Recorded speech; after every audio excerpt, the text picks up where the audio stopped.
Bonjour, l'objectif de cette vidéo est d'utiliser le logiciel Regressi. Nous voulons, à partir de valeurs expérimentales obtenues au laboratoire, entrer ces valeurs dans un tableur, ensuite tracer un graphique et enfin réaliser une modélisation. Je vais supposer pour cette démonstration que j'ai obtenu des valeurs de distance, donc ma première grandeur physique qui s'exprime en mètres, et aussi des valeurs de temps, ma deuxième grandeur physique. J'ouvre le logiciel Regressi. Je vais commencer par entrer les valeurs dans un tableur, donc fichier nouveau clavier et pas simulation. J'obtiens une première fenêtre. Donc ici j'ai le symbole de mes grandeurs physiques. La première grandeur c'est la distance que je choisis de noter petit d, qui va s'exprimer en mètres. Ensuite minimum et maximum. Si par exemple j'ai eu des valeurs entre 0 et 9,6 mètres, je peux choisir de prendre un maximum de 10 mètres. Ma deuxième grandeur physique, le temps, je choisis de la noter petit t. Elle s'exprime en secondes. Et je vais me mettre aussi au maximum à 10 secondes par souci de simplification. Je vois donc le tableau qui apparaît. Je peux rentrer les valeurs obtenues grâce à mes expériences. 0, 0, 1, 1,1, 2, 1,9. Donc je prends donc tous ces points complètement au hasard. 3, 4, 4, 5, 5,2. Mon tableau est bien rempli. Vous pouvez voir ici que vous avez plusieurs options. Vous pourrez par exemple ajouter une grandeur physique et obtenir une troisième colonne ici, supprimer une colonne, supprimer une ligne, etc., etc. Ma première étape est donc réalisée. Je vais passer à l'obtention de mon graphique. Vous devez vous rendre sur l'icône graphe.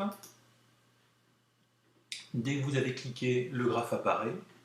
Le logiciel a choisi de vous montrer le temps petit t en fonction de la distance petit d. Vous remarquez que vous avez bien la lettre, le symbole que vous avez rentré dans la première fenêtre petit t, et entre parenthèses, ce que vous avez rentré dans la première fenêtre pour l'unité. Même chose ici au niveau de l'abscisse avec petit d et petit m.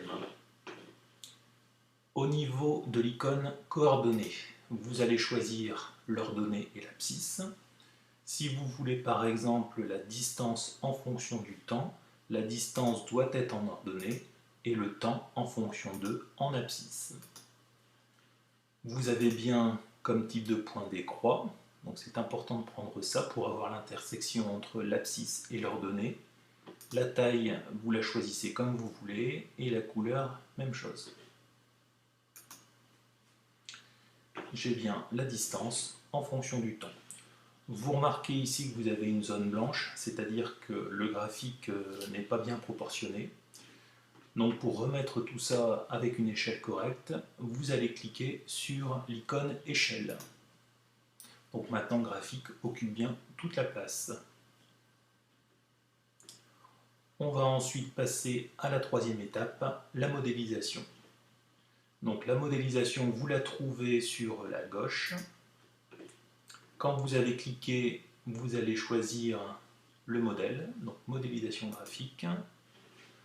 Alors ici, l'ensemble des points décrit une droite qui passe par l'origine, donc tous les points semblent bien alignés. Il est donc logique de choisir comme modèle le modèle linéaire. Le logiciel a tracé le modèle, une droite qui passe par l'origine. Vous avez ici l'équation de la droite que vous avez tracée. L'ordonnée égale un chiffre petit a qui vaut ici 0,985 multiplié par petit t. C'est bien l'équation d'une droite qui passe par l'origine, y égale à x. L'icône ajustée clignote, on clique dessus et vous avez un modèle qui est affiné par le logiciel. Donc nous avons bien réussi à entrer des points, tracer un graphique et réaliser une modélisation.